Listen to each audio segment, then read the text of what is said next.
The Warriors and the Grizzlies are shaping up to be the next great NBA rivalry, and I, for one, could not be more excited. With all of the player movement that's been going around over the course of the last 5 years or so, it's become super difficult for teams to actually develop a true disdain towards one another since roster turnover is so high. But thankfully for us, the Grizzlies and the Warriors are two teams that appear committed to competing in the long term with the cores that they have intact, which is awesome because these two teams absolutely hate each other. And the one person who sparked this entire rivalry is none other than Andre Iguodala. So today, we're going to take a look at how Iggy caused the massive rift between Golden State and Memphis, how the rivalry has infinitely escalated in the last few months, and why this will inevitably go down as one of the greatest rivalries in NBA history. To begin, let's rewind to the 2019 offseason. After 3 seasons and 2 championships with Golden State, Kevin Durant decided it was time to walk away from the Warriors and sign with the Nets. But in order to make the salaries work, KD agreed to a sign-and trade where the Nets sent over D'Angelo Russell in return. With the Warriors losing Durant and adding Russell, they were trying to further retool their roster and needed to get off of Iguodala's 1-year, $17 million contract. This is where the Grizzlies come into play. From their point of view, they thought they could acquire Iguodala for essentially nothing and use him as a trade piece to stack more assets during their rebuild. Upon arriving in Memphis, Andre and the front office agreed that he would sit out until they found a suitable trade partner for him, as he was 35 and had no interest playing for a rebuilding team. Iggy wanted to preserve his body, and the Grizzlies didn't want to damage their trade asset, so there was no objections on both sides for this setup. However, once the season started, things didn't go quite as planned. The Grizzlies ended up being the biggest surprise in the league, as they were right in the playoff hunt instead of being at the bottom of the conference as expected. Led by Ja Morant, this young core was energetic, hungry, and ready to compete. Despite the unexpected success, Iguodala stayed put on not playing for Memphis, as he didn't want to waste his time on a team that wasn't in the hunt for a championship. This rubbed the young core of the Grizzlies the wrong way, to say the least. The players felt that they could greatly benefit from a seasoned vet like Iguodala giving them guidance, on top of him being a valuable piece to their rotation. So with the trade deadline fast approaching, players didn't hold any punches and let the world know of their displeasure with their teammate. When asked about the situation, Dillon Brooks said, "A guy that's on our team doesn't want to be on our team. I can't wait till we find a way to trade him so we can play him and show him what Memphis is really about." Morant showed his support for Dillon's statement on Twitter, which led to Steph Curry going to Instagram to defend his former teammate.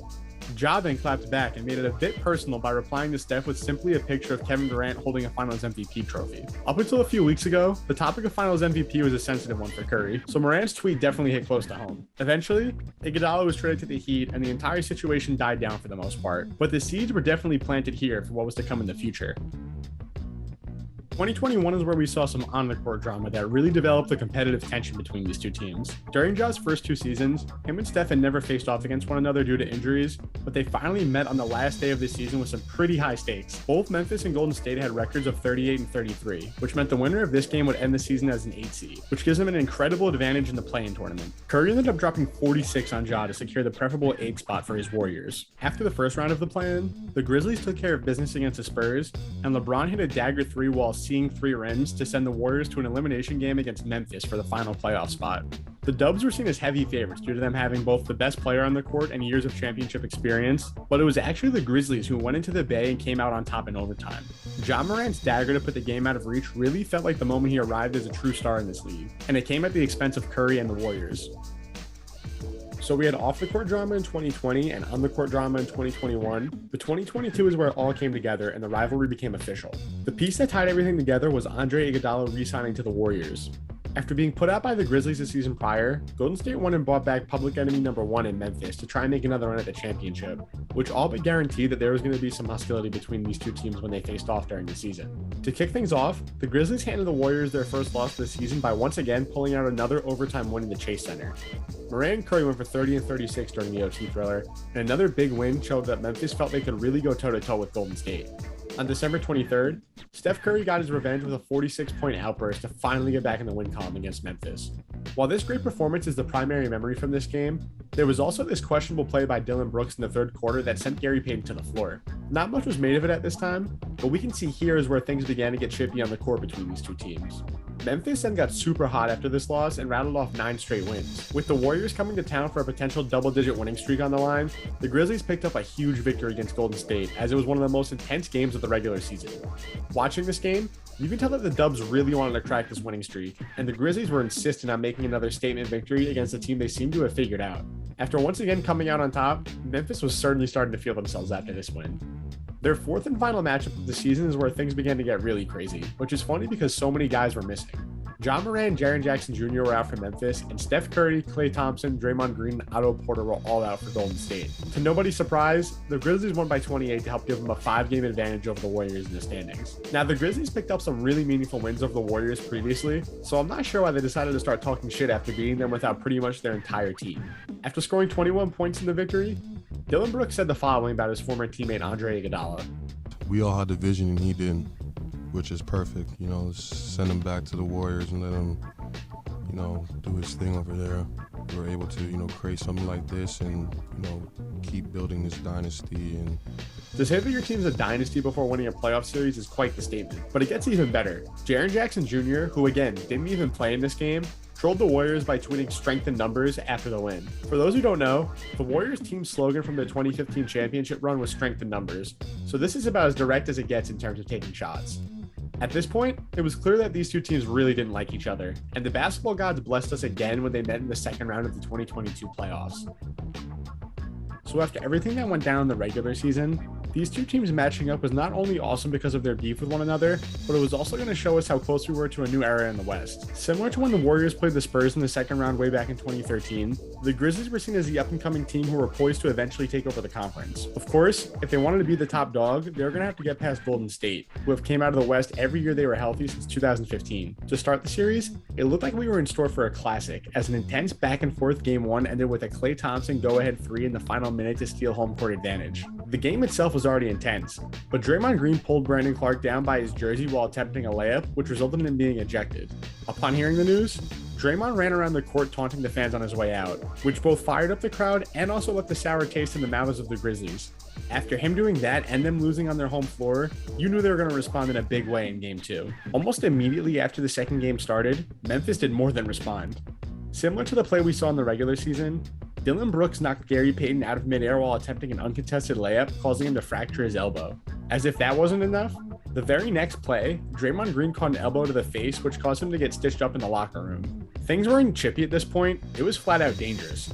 Steve Kerr called out Memphis for being dirty both during the game and in the press conference later on, saying that Dillon Brooks broke the code by injuring Gary Payton, regardless of if it was intentional or not. Once things finally settled down, we got another amazing game that went down to the wire. This time, Ja Morant put the Grizzlies on his back, putting up 18 points in the fourth quarter to give him a playoff career-high 47 and a huge victory. These first two games were intense, physical, competitive, and pretty much everything we could have asked for. Unfortunately, it all goes downhill from here. To nobody's surprise, the inexperienced Grizzlies got blasted when the series shifted over to the Bay, losing Game 3 by 30 points. But on top of the loss, Ja Morant left late in the game with a knee injury that was supposedly caused by this reach-in by Jordan Poole. This then caused Morant to take a jab at Steve Kerr, tweeting that Poole broke the code just like Dillon Brooks. Unfortunately, this injury sidelined Morant for the rest of the series, which really took the wind out of everything. No matter how good Memphis was during the regular season without him, they weren't going to win a series against a team like Golden State without their star player, especially since he was carrying the Grizzlies through the first 3 games.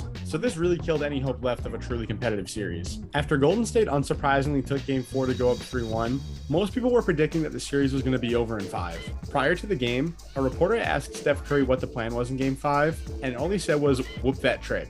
This, of course, is the team rally cry for the Memphis Grizzlies. So Steph saying this was likely his way to try and get back at Jaren Jackson for trolling on Twitter earlier in the season after that win. Curry quickly ate his words, though, as the shorthanded Grizzlies not only beat the Warriors to avoid elimination, they won by 39 points and had a lead as big as 52. To help rub it in, the arena played Whoop That Trick while the Warriors were trailing by 46, which led to the crowd going crazy. However, all the theatrics came to a brief end in Game 6 after the Warriors finally eliminated Memphis. After the series was over, everything was somewhat tame between these two teams. Memphis humbly accepted defeat, and Golden State went on to win their 4th championship in 8 seasons. It was at this point where we got to see how the Warriors truly felt about the Grizzlies. Almost immediately after the championship was won, the Dubs went on an all-out smear campaign against the Grizzlies, belittling them at every chance they could get. During the post-game press conference, Klay Thompson took it upon himself to bring up the Jaren Jackson tweet from earlier in the season. There was this one player on the Grizzlies who tweeted strength in numbers after they beat us in the regular season, and it pissed me off so much. I can't wait to retweet that thing.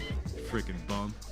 After that, Morant posted on Twitter saying that they were living rent-free in the Warriors' heads, which garnered a response from Draymond. A few days later at the championship parade, Klay Thompson took another shot at Jaren Jackson, posting a strength in numbers towel that also had his freaking bum quote on it as well. A few hours later, the Warriors danced in the club to Whoop That Trick, once again making fun of the Grizzlies' rally cry. The next week, Draymond Green and JJ Redick held a joint podcast where he said that Memphis was a threat but not a problem, and said that the Mavericks were a more dangerous team than the Grizzlies. A couple weeks after that, Steph Curry was playing at the American Century Championship where a fan threw a mini Grizzlies basketball his way, but instead of penning his autograph, he punted the ball as far as he could. There are probably some other slights by the Warriors that I missed, but that's because it seems like Golden State has been talking about the Grizzlies nonstop since the season ended. But I think there's a good reason for that. Like I said before, I really think the Warriors see a lot of themselves in Memphis. Not in the sense of direct play style and trash talk, but in the sense that they were once the hungry and up-and-coming team ready to assert themselves as powerhouses in the league. But now that the Dubs are the ones at the top of the food chain, they want to make sure that they don't give up their spot, because they know at some point, barring any surprising trades or free agency moves, that Memphis is poised to take over the conference at some point in the future. They're just too young and too talented to not eventually take down Golden State as they inevitably age out over the course of the next 3 to 5 years or so. Just like how the Heat finally took down the Celtics, the Thunder got past the Spurs, and even the Bulls getting past the Pistons, the younger team always wins out in these scenarios. And now we get to sit back and wait to see how long it takes for this to actually happen. Golden State is going to do all that they can do to make sure that that day never comes, while Memphis is looking to expedite the process as fast as they can. Add all this up to the fact that these two teams hate each other due to the Andre Iguodala beef dating back to 2019, it's hard to say that this isn't the best rivalry in the NBA right now. The only question is, how good is it going to stack up against the other great rivalries in NBA history? If you ask me, I think that as long as these teams stay healthy and keep their main pieces over the course of the next half decade or so, it'll be a defining storyline of the 2020s. So do you guys think that this rivalry is going to be as great as I think it's going to be? And when do you think that Memphis will eventually overtake Golden State? Let me know in the comments, subscribe for more, and I'll see you guys next time.